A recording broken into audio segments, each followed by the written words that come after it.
नमस्कार।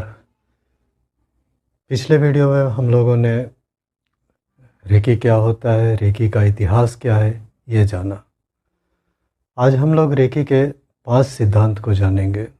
जब भी हम लोग रेकी हीलिंग की बात करते हैं तो मैं पहले ही बता चुका हूँ कि आप कॉस्मिक एनर्जी हीलिंग की ही बात करते हैं। चाहे आप कॉस्मिक एनर्जी को किसी नाम से भी बुलाएं, इससे कोई ख़ास फ़र्क नहीं पड़ता है। रेकी उपचार की एक प्रक्रिया है और कॉस्मिक हीलिंग को सबसे आसान तरीके से लेने की एक विद्या है, एक विधि है।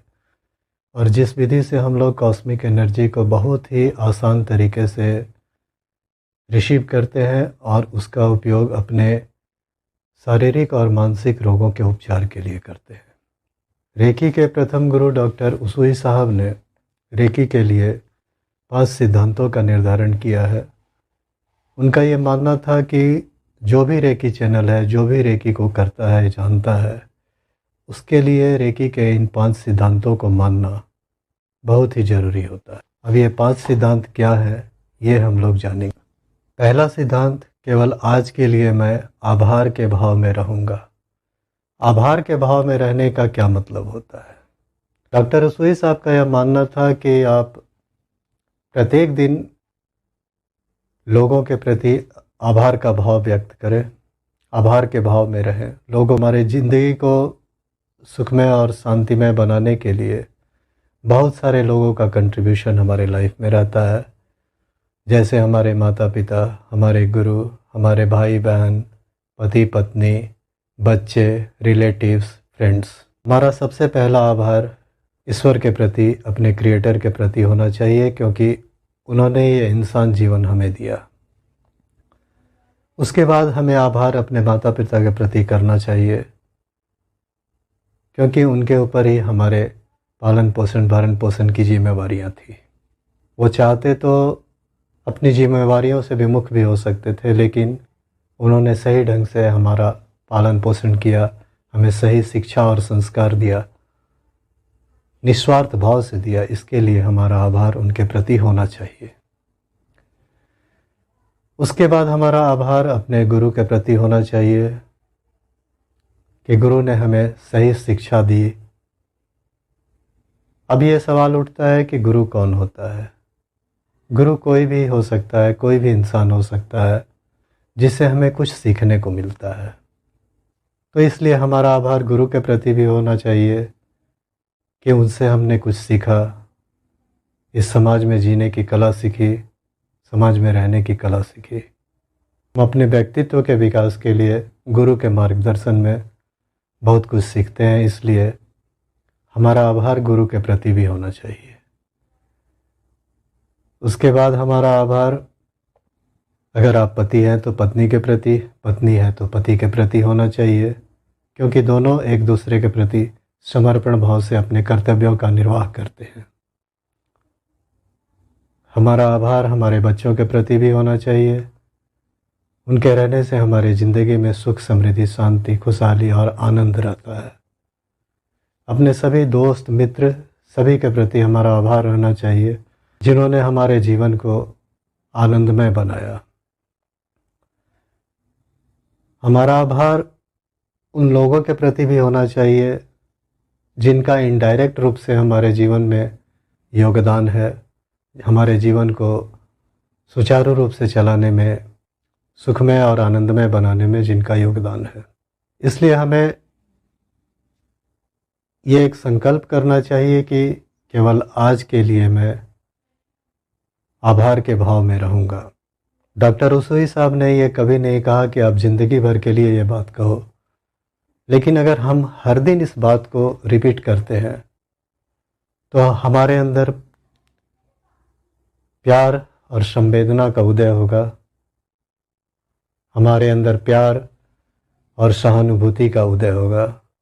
हम लोगों से प्यार करना सीखेंगे, हम एक अच्छा इंसान, एक अच्छा परिवार और एक अच्छे समाज के लिए अपना योगदान कर पाएंगे। दूसरा सिद्धांत डॉक्टर उसुई साहब के आधार पे, केवल आज के लिए मैं चिंता नहीं करूँगा। चिंता एक नकारात्मक ऊर्जा है। चिंता को चिता से बड़ा माना गया है, क्योंकि चिता तो सिर्फ मृत शरीर को जलाती है, चिंता हर पल हमारे जीवन को जलाती रहती है। चिंता करने से कभी किसी का भला नहीं होता है और ये भीतर ही भीतर हमें खोखला करते रहती है, जिसके परिणाम स्वरूप हमारे ऊर्जा शक्ति का ह्रास होता है, हमारे शरीर की ऊर्जा शक्ति कम होती है।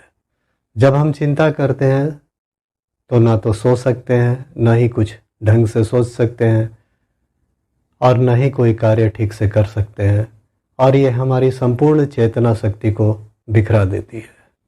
इसलिए हमें यह संकल्प करना चाहिए कि केवल आज के लिए हम चिंता नहीं करेंगे। तीसरा सिद्धांत है, केवल आज के लिए मैं क्रोध नहीं करूँगा। क्रोध सभी अनर्थों की जननी है। गुस्से में आदमी अपना आपा खो देता है और उसे फिर उचित और अनुचित का ज्ञान नहीं रहता है, फर्क नहीं रहता है, और बेवजह अपनी ज़िंदगी में बहुत सारे झंझट, बहुत सारे परेशानियों को निमंत्रण करता है, जिसके परिणाम स्वरूप उसकी मानसिक स्थिति प्रभावित होती है और शरीर में बहुत सारे रोग जन्म लेते हैं। इसलिए डॉक्टर उसुई साहब का मानना था कि हमें यह भी संकल्प करना चाहिए कि केवल आज के दिन मैं क्रोध नहीं करूँगा, केवल आज के दिन मैं अपना काम ईमानदारी से करूँगा। ये डॉक्टर उसुई साहब का चौथा सिद्धांत है, रेकी का चौथा सिद्धांत है। आज के समय, वर्तमान समय में रेकी के इस सिद्धांत को मानने की सबसे ज़्यादा ज़रूरत है, क्योंकि आजकल हर तरफ भ्रष्टाचार, जमाखोरी, लूटपाट मचा हुआ है। दूसरी बात यह होती है कि जब भी हम अपना काम ईमानदारी से नहीं करते हैं तो अपने एक झूठ को छुपाने के लिए हमें बहुत सारे झूठ का सहारा लेना पड़ता है, जिससे हमारे अंदर एक डर, भय और चिंता उत्पन्न होती है, जिसका दुष्प्रभाव हमारे शारीरिक और मानसिक अवस्था पर पड़ता है और हम बीमार हो जाते हैं। इसलिए हमें यह भी संकल्प करना चाहिए कि केवल आज के दिन मैं अपना काम ईमानदारी से करूँगा, और इस पर ज़्यादा से ज़्यादा अमल करने की कोशिश कीजिए। रेकी का पांचवा सिद्धांत है कि केवल आज के दिन मैं सभी प्राणियों के प्रति प्रेम और सद्भावनापूर्ण व्यवहार करूँगा। हमें सभी प्राणियों के प्रति दया और ममता का व्यवहार करना चाहिए। ये डॉक्टर उसुई साहब ने रेकी के पांचवें सिद्धांत के रूप में बताया है। अब प्रतिदिन हमें इन सिद्धांतों को एक बार मानसिक रूप से स्मरण करना चाहिए, और हमें ये कोशिश करनी चाहिए कि हम जितना ज़्यादा से ज़्यादा इन सिद्धांतों को प्रतिदिन अपने जीवन में लागू करें, अपने जीवन में रखें। इसमें कोई दिक्कत की बात नहीं है। शुरू में दिक्कत आती है, लेकिन अगर हम निरंतर प्रयास करते रहते हैं तो धीरे धीरे हमारे अंदर एक ट्रांसफॉर्मेशन होता है और इन चीज़ों को हमारा मन आराम से स्वीकार करने लगता है, एक्सेप्ट करने लगता है। आशा करता हूँ कि मैं आज जिन बातों पर आपसे चर्चा किया हूँ उन बातों को आप समझ गए होंगे, या कोई बात अगर नहीं समझ में आई है तो आप मुझे मेल कर सकते हैं। मेरे व्हाट्सएप नंबर पे आप मुझसे संपर्क कर सकते हैं। हम सभी के अच्छे स्वास्थ्य की कामना करते हुए हम लोग अगले वीडियो में फिर मिलते हैं।